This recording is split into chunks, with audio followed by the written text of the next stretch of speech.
Bienvenue à Ose ton monde. On revient côté du Lot cette fois-ci.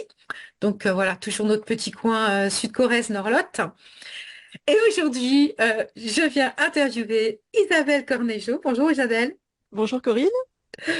Et Isabelle, voilà, toi tu es du côté de Souillac. Oui, c'est ça. Toi tu oses des trucs incroyables. Tu oses aller dans l'invisible. Ça c'est quand même, faut le faire quoi. Quelle idée.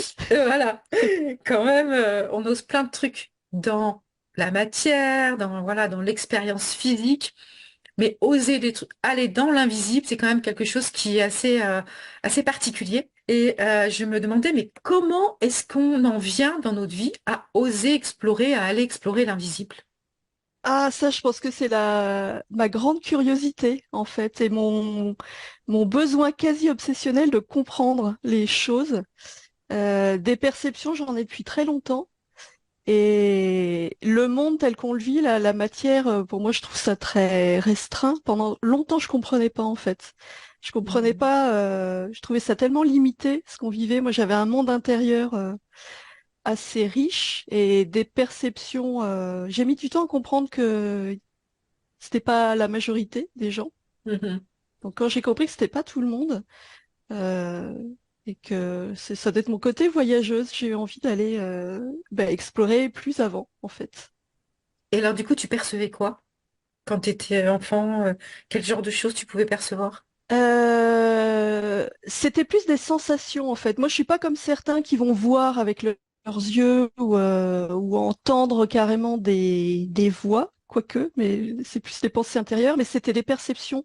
Comme je suis très sensible, je perçois les émotions des autres ou les mal-être. Hmm. Pas que les mal-être d'ailleurs. Quand les gens sont à fond, moi, ça me porte aussi. Donc c'était ça. Les lieux aussi. C'est compliqué dans certains lieux. C'est-à-dire que ça, je pense que ça le fait à tout le monde. Des fois, on arrive quelque part et on se dit, oh, il y a de belles énergies ici, on se sent Mhm. bien, voilà. Et mais moi, je sens aussi l'inverse. Ça peut m'arriver d'aller dans un endroit et il y a des scènes qui me viennent par l'imagination, des scènes, je sais pas, où tout d'un coup, je me dis, oh, mais il y a quelqu'un qui est mort ici. Enfin, des trucs. Quand Ah ça oui, frappe, c'est carrément. parce que c'est violent. Sinon, Hmm. c'est ça en fait qui a attiré mon attention. Plus quand c'est violent, je me dis, mais enfin. Et je pète les plombs. Qu'est-ce qui me prend de penser à ça? Voilà, c'était toutes ces perceptions de la souffrance où à un moment je me suis dit, mais enfin, ça tourne pas rond dans ma tête ou vraiment il y a eu des trucs et je les perçois. Je perçois la mémoire des lieux. Hmm. Donc en ressenti. Plus en ressenti du coup, ouais. Hmm. Ressenti et image mentale. Ok, les images donc Ouais, visuelles. voilà. Comme quand on D'accord. rêvasse, quand on est perdu dans ses Ok. rêves, voilà, ça me vient comme ça. Donc c'est quelque chose qui était là très jeune. Oui. Et à un moment donné, tu t'es dit, eh ben, je vais aller plonger là-dedans, aller explorer pour comprendre, quoi. Oui, c'est un peu ça. Alors j'ai d'abord exploré pour moi en fait. Comment ça s'est déclenché? Je me rappelle même plus. C'est drôle que tu me poses cette question. Si, je me souviens. Je me suis mise à méditer régulièrement. Enfin non, j'ai toujours plus ou moins médité. J'ai commencé très très jeune. Et il y a eu une période dans ma vie où j'avais un boulot qui me plaisait pas du tout. Et pour tenir le coup, je me levais plus tôt le matin et je méditais. Et je voyais plein de personnages. Alors je me disais tout le temps, Hmm. c'est des parts de moi qui sont plus sages et qui me parlent. Et je ressentais aussi leurs énergies. Et ça m'aidait.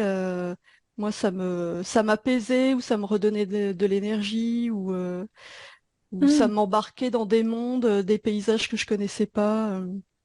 Comme si on me racontait une histoire en fait. Mais là, je le voyais, j'entendais et je ressentais. Ok. Et ça m'a interpellée. Mais bon, je me disais, c'est mon imagination, ça me fait du bien. Mhm. Je me disais, c'est mon inconscient qui projette quelque chose pour que moi j'aille mieux. Et j'ai entamé une reconversion professionnelle. Je me suis formée en énergétique. Et il m'arrivait un truc qui m'a beaucoup déstabilisée. Entre deux stages, pendant une méditation, j'ai vu apparaître une des participantes qui était en formation avec moi. Et là, je me suis dit, oula, alors ça, c'est bizarre, parce que Hmm. dans mes mondes, il n'y a que des parts de moi. Et les messages que j'ai reçus, c'était très précis. Donc Mhm. au prochain séminaire, ça m'a bien torturée. Je lui ai dit pas, elle va me prendre pour une folle, voilà. Et je lui ai dit, alors oui, elle m'a pris pour une folle au début, prise. Je lui ai dit, mais en fait, ce qui a été étonnant, c'est que ça tombait juste, ça révélait des choses qu'elle vivait, elle, des difficultés qu'elle traversait à ce moment-là. Et c'est là que ça a commencé à s'ouvrir, là où je me suis dit, ah, mais du coup, on est tous reliés les uns aux autres, et du coup, il y a moyen de percevoir aussi par télépathie ce que vivent les autres, quoi. Mhm. Et comme je me formais en énergétique, j'ai commencé aussi à travailler sur les corps et à me rendre compte qu'en posant mes mains, ou en approchant mes mains du corps de quelqu'un, bah, c'était pareil, j'avais des images qui me venaient, des fois j'entendais des choses comme si une petite voix me parlait. Mhm. Donc, pareil, au début j'en parlais pas, et puis finalement, avec les gens avec qui je me sentais en confiance, j'ai commencé à dire, et ça faisait sens pour eux. Mhm. Ok. Voilà comment ça a commencé. Et là, tu t'es dit, ok, ce que je reçois, c'est pas du bidon. Voilà, c'est ça. Et en même Ok. temps, même aujourd'hui, ça fait longtemps maintenant. Je pars toujours du principe qu'il y a mes filtres de perception. Mes filtres, c'est mes croyances, mon vécu, mon état émotionnel du moment. Donc j'ai toujours besoin de faire valider par l'autre. La Mhm. personne que j'accompagne, il y a qu'elle qui sait ce qu'elle ressent réellement. Mhm. Moi, je peux tomber à côté, donc je redis ce que j'entends sous forme de question et l'autre valide ou pas. Ok, comme ça, au moins, voilà, t'es sûr que ça correspond, c'est pas juste de Oui, l'imagination, t'es voilà. pas juste en train de faire de la masturbation mentale, je sais pas quoi. Voilà, exactement. Et ouais. Et du coup, ça t'a donné envie de te former en télépathie, Oui, c'est oui, ça? oui, ça m'a donné envie. Alors j'ai quand même fait beaucoup, ça a été très, très expérimental pendant longtemps. Et je me suis longtemps sentie un peu perdue avec ça. D'abord, je savais pas trop à qui en parler. Mhm. Ou quand j'en parlais, même avec les gens avec qui je m'étais formée, les gens me disaient, ah oui, mais toi, oui, oui, bah toi tu perçois plein de trucs, genre pour toi c'est naturel et hop, on Mhm. n'en parle pas, alors que bah moi, voilà, j'avais un peu du mal avec ça. Et puis bah, petit à petit, j'ai commencé à me faire confiance, justement avec le retour. J'ai commencé à dire vraiment avec les gens que j'accompagnais, parce qu'au début je disais pas. Mhm. Et j'ai commencé systématiquement à dire et à me rendre compte que ça pouvait être utile pour les gens en fait. Et du coup, oui, j'ai commencé après à m'intéresser à la télépathie et vraiment à me former. Mais en fait, je reste sur un mode assez expérimental, ouais, et pragmatique, je me rends compte.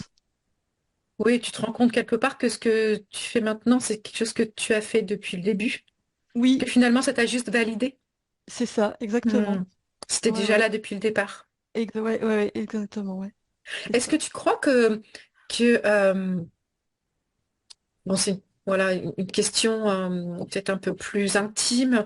Est-ce que le fait qu'on vive des choses difficiles dans notre enfance, ça peut nous amener à vouloir voir autre chose que le monde matériel ou le monde physique et Oui, du coup on va s'ouvrir à l'invisible? oui, oui, je pense. Hmm. Ouais, ouais, ouais.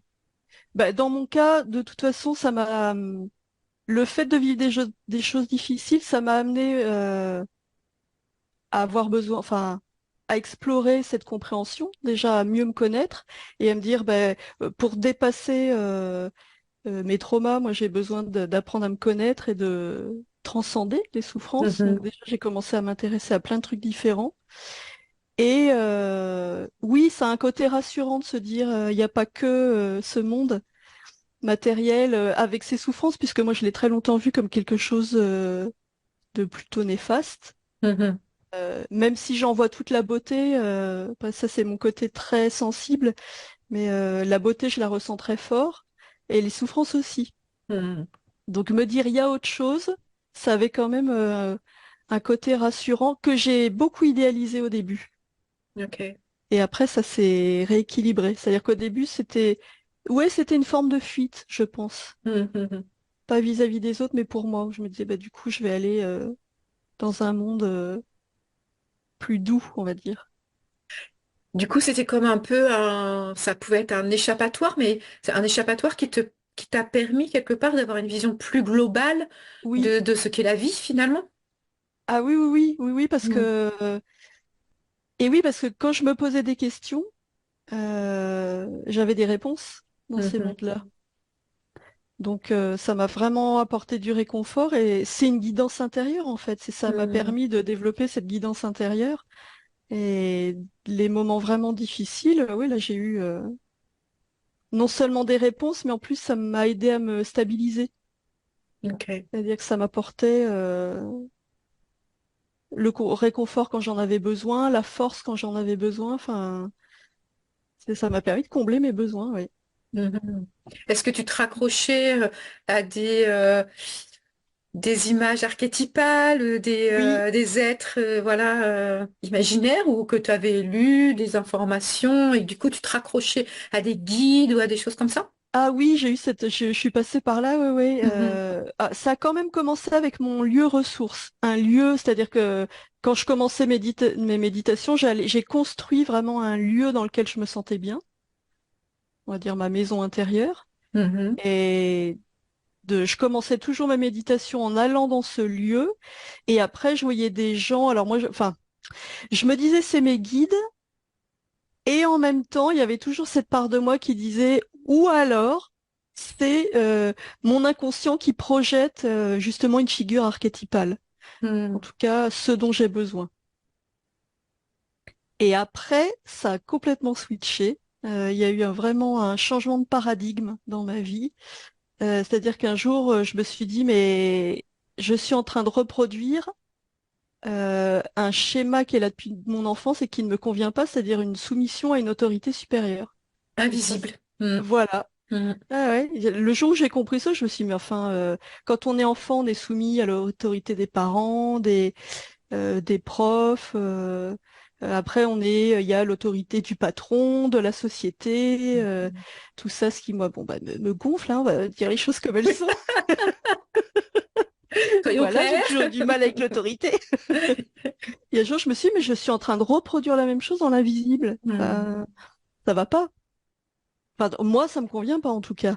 Et à Mhm. partir de là, j'ai réalisé que ben, si je pars du principe que je suis un être multidimensionnel, c'est-à-dire qu'il y a moi ici sur Terre, dans la matière, et il y a ce qu'on va appeler l'âme, par exemple, ou la conscience, ou l'esprit, peu importe comment on l'appelle, mais qui vibre à d'autres fréquences, qui est plus grand que moi. Si cette part de moi, elle est sage, ben pourquoi je m'en remettrais à quelqu'un d'autre qu'à elle? Mhm. Et ça a tout changé. Mhm. Ça m'a permis de trouver de l'indépendance même dans l'invisible, en fait. Et de retrouver ma souveraineté, surtout. Et du coup, dans la matière aussi. Et dans la matière aussi, oui, oui, Mhm. complètement. Oui, oui, dans la matière, oui, là, je me suis dit, ben, je suis un être souverain dans l'invisible et dans la matière. Et tu as perçu que c'était pour toi complètement relié, que du coup le physique et l'invisible étaient complètement intriqués, on va dire. Oui, Mm. ben oui, oui, complètement. Ouais, ouais. Et ça, je m'en rends compte de plus en plus parce que euh, enfin, c'est toujours pareil. Qu'est-ce que la réalité? On perçoit la réalité, elle est subjective, elle est vraiment liée à nos perceptions. Nos Mhm. perceptions sont liées à nos émotions, c'est-à-dire à notre état vibratoire. Et quand je me sens bien, ben, j'ai tendance à avoir trouvé le monde beau. Quand j'ai le moral dans les chaussettes, c'est comme quand il pleut et que tout est gris. Mhm. Là, c'est plus difficile. Donc c'est comme ça que qu'on appréhende le monde et que du coup on crée sa réalité. Mhm. Et pareil, quand j'ai compris ça, je me suis dit, ben, je vais m'en servir de ça pour inverser la tendance. C'est-à-dire que je vais pas bien, j'ai pas le moral, ben, ça va pas bien, je rumine, j'ai des pensées qui sont là tout le temps, je suis esclave de ces pensées, de ce cerveau, mais je peux l'utiliser aussi. Tu m'étonnes. C'est ça, Mhm. je peux les utiliser, ces pensées. Je peux utiliser mon imagination pour bah voilà, aller dans un lieu ressource, imaginer un futur qui me convient, élever mes vibrations en pensant à quelque chose de beau, quelque chose qui me plaît, qui va me permettre, je sais pas, je me réveille un matin, je dis n'importe quoi, je me sens seule, ça va pas très bien, et ben je vais créer cette vibration en moi qui va me Mhm. réconforter, je vais créer la sécurité, je vais créer l'amour.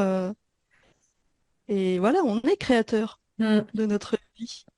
Du coup, ce chemin vers l'invisible t'a amené à accueillir, à voir, à accueillir et à vraiment euh, euh, expérimenter le fait d'être créatrice dans la Oui, matière, dans l'invisible et dans la matière.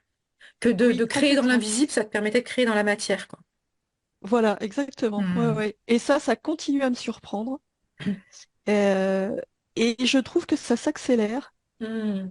Et je l'expérimente et à chaque fois je suis émerveillée. Je me dis, mais c'est pas possible. C'est pas possible. Et je me rends compte que c'est vraiment lié euh, à l'intensité. C'est-à-dire, je souhaite quelque chose, Ouais.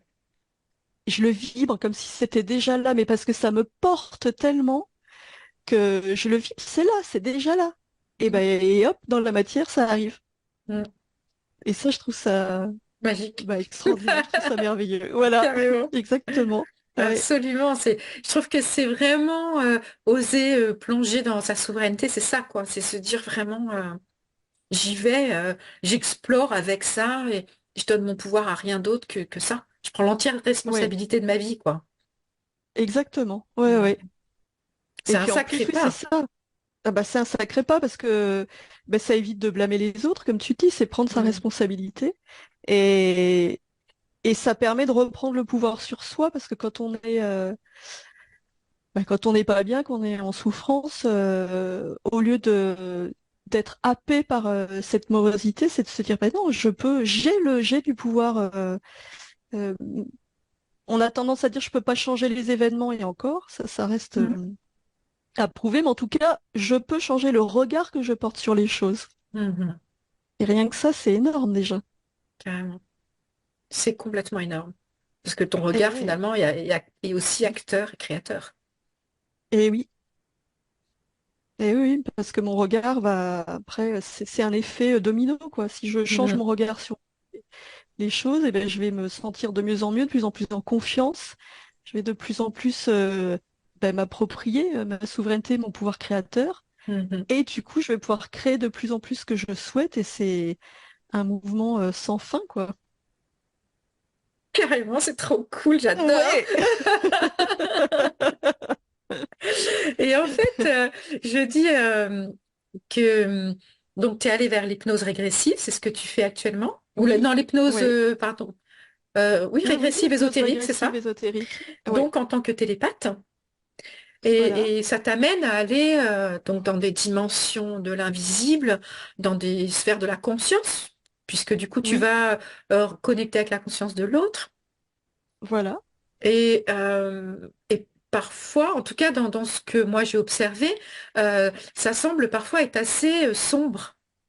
Est-ce qu'il y a des Oui, espaces aussi qui sont beaux dans cette hypnose régressive, joyeux et merveilleusement lumineux ou oui. pas? Eh ben, c'est le but justement. Ben, c'est-à-dire que comme on accompagne les gens qui viennent à nous, c'est des gens qui sont en souffrance ou qui ont des blocages ou des choses à régler. Donc forcément au début, ben, on trouve des choses plutôt sombres.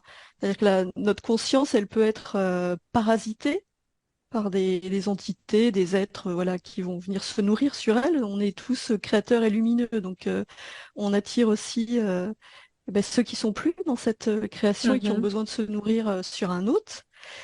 Et on accompagne la conscience pour qu'elle se libère et juste qu'elle se souvienne qu'elle est souveraine, c'est tout, c'est sa nature. Donc ça, une fois que c'est fait et que la conscience de la personne qu'on accompagne, elle a pleinement retrouvé sa créativité, ben là, c'est magnifique. Là, hmm. je sens que les vibrations sont vraiment élevées. Des fois, c'est même difficile à traduire en mots parce que ça dépend des consciences, mais des fois, je vois des choses magnifiques où je sens vraiment l'énergie de la personne qui est élevée, qui est, je sais pas, dans la joie, dans l'enthousiasme, qui va pétiller. Hmm. Et ça, c'est magique, quoi. Ça, c'est chouette. Et alors, quand on va dans ces dimensions-là, est-ce que il y a des moments où on a peur? Est-ce qu'il y a des moments où tu rencontres la peur? Est-ce que ça, c'est pas un peu cauchemardesque où tout à coup tu te dis, oh mon Dieu, mais est-ce que tu gardes toujours un pied dans la conscience initiale, je vais dire, la conscience ordinaire, qui te permet de voir que que finalement, voilà, tu peux t'en sortir? Comment ça se passe? Alors ça, c'est la grande difficulté. C'est-à-dire que pour aller là-dedans, il y a deux choses. Déjà, c'est de réussir à faire taire le mental. C'est pour ça qu'on est deux. Moi, je suis accompagnée par Lucille, c'est elle qui mène la session et qui me guide. Elle est mon point d'ancrage, du coup. Et moi, je suis ses yeux et ses oreilles. Je lui dis ce que je vois. Et un des principes de base, c'est d'y aller sans peur, justement, et d'être dans une stabilité émotionnelle, puisque de toute façon, ce que je vois, déjà, c'est pas mes perceptions, enfin, c'est la personne qu'on accompagne, puisque je me branche sur la conscience de la personne qu'on accompagne. Et de toute façon, puisqu'on est des êtres créateurs, eh ben, il suffit d'accompagner la personne pour qu'elle retrouve son pouvoir et sa créativité. Mm. Donc finalement, il peut rien arriver.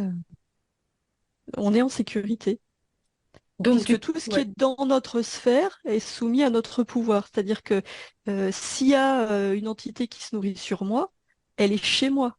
Mm. Donc elle est soumise à ma volonté. Donc une fois que je me suis souvenu de ça, mais il suffit de la dégager, de lui dire non, je ne veux pas de toi chez moi, tu sors. Et elle sort. Donc ça, quelque part, cette stabilité émotionnelle, c'est quelque chose que tu pratiques euh, en dehors de cette télépathie. Oui, Ou oui, c'est ça, dans le physique, en fait, dans le concret, dans la matière que tu expérimentes. Et puis, du coup, tu l'explores aussi dans l'invisible, qui renforce, vu les réactions qui se passent dans l'invisible, ça renforce encore plus ta stabilité émotionnelle que tu ramènes encore. Non, on a oui, un peu l'impression que c'est un cercle. exactement. Oui, oui, c'est un cercle vertueux, ça va vraiment dans les Hmm, deux sens. Ouais. Et je dirais que c'est, pour le coup, c'est plus facile dans l'invisible hmm, parce qu'on est deux. Justement, je sais que ce ne sont pas mes émotions, même s'il y a des choses qui me touchent plus que d'autres. Ce ne sont pas mes émotions et il y a donc Lucille qui m'accompagne, qui est là. Et du coup, je suis toujours en sécurité, hein, comme je disais, elle est mon point d'ancrage. hmm, Et bah, de voir que dans l'invisible, on peut tout transformer facilement, parce que dans la matière, les choses peuvent être longues, mais dans l'invisible, tout est instantané, ça va à la vitesse de la pensée. Et ben ça m'aide dans ma vie ici hmm, sur Terre, on va dire, à switcher hmm. quand ça va pas. Alors c'est pas aussi facile hein, sur Terre parce que bah il y a des choses, surtout quand on est très sensible comme je le suis, ce que je disais tout à l'heure, mes états émotionnels sont intenses. Donc quand je plonge bien comme il faut. Mais j'ai cette ressource-là de me dire, Hmm. bah, si tu as plongé vite, t'es fort, tu as aussi la capacité de remonter. Donc il y a ça et il y a euh, le fait d'être dans l'invisible et de sentir le pouvoir et la souveraineté. Ça fait que quand je me sens pas bien, puisqu'évidemment ça arrive, je suis comme tout le monde, hein, ça Mhm. fait les états émotionnels, c'est changeant. Quand ça va pas bien, je me recentre et je vais chercher cette part en moi Ok. qui va bien, qui est intègre, qui est souveraine. Et ça prend en fait, ça prend quelques instants. Mhm. Avec l'habitude, ça peut se faire vraiment rapidement. T'as créé une sorte d'autoroute qui y va direct. Ouais, ouais, ouais, ouais. Hmm. Et là, bah, je ferme les yeux et je me dis non, mais c'est là, c'est en moi. L'intégrité, elle est en moi, la sérénité, elle est en moi, ou la paix, enfin, ce que j'ai besoin Mhm. d'aller chercher à ce moment-là. Tu, enfin, j'avais une autre question par rapport à justement le fait d'être très souvent dans cet invisible. Est-ce que ça déracine pas de cette matière? Si, si, si, Est-ce si, qu'on se si, si, perd pas à un moment justement. donné de dire oh, j'ai perdu pied? Si, si, on a testé. Enfin, moi, j'ai testé mes limites, hein, vraiment.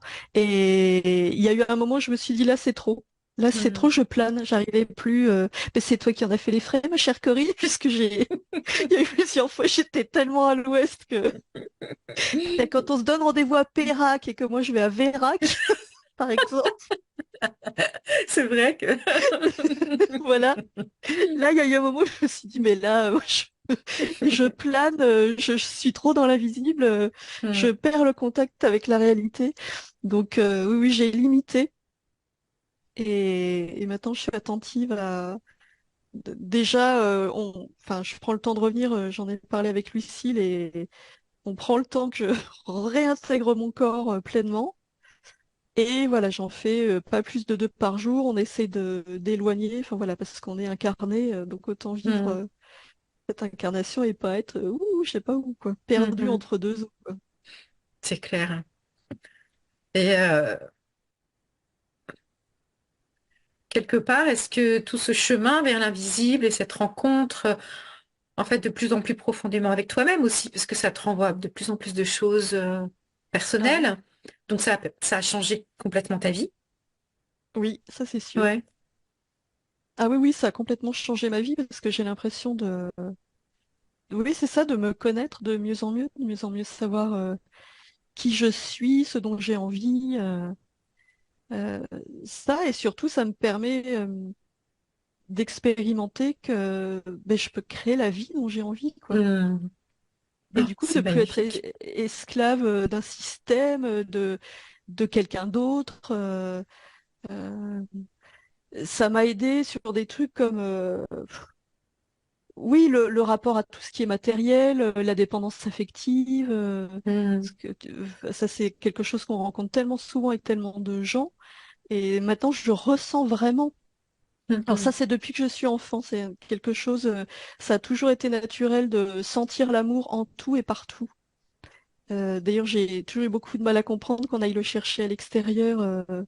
Je, je- C'est un truc, ça, qui m'est, enfin, dont j'ai du mal à parler avec les autres et que j'ai du mal à partager, parce que souvent, j'ai l'impression de passer pour une folle.